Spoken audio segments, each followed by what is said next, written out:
Alison Bell habite et travaille en France depuis 26 ans. Elle vient de créer son entreprise. Elle propose des séances de relaxation. Donc vous allez imaginer que vos jambes représentent un tronc d'arbre. Le Brexit l'a plongée, comme tous ses concitoyens britanniques, dans l'incertitude. Voilà pourquoi elle a décidé de demander la citoyenneté française.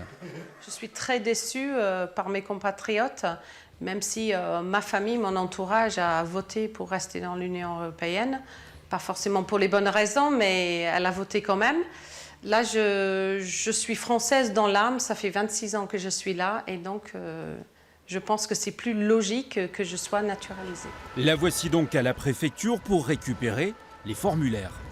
Ici, vous avez la notice d'information avec toute la liste des pièces nécessaires. Pour demander la citoyenneté française, il est obligatoire de vivre dans l'Hexagone depuis 4 ou 5 ans, selon les cas, de ne pas dépendre de prestations sociales versées par le pays. Il faut aussi parler la langue. On va me demander de passer un examen pour tester mon niveau de français, donc un examen à l'oral.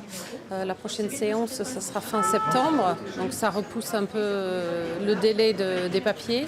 Après, on me demande des certificats de naissance et certificats de mariage de mes parents.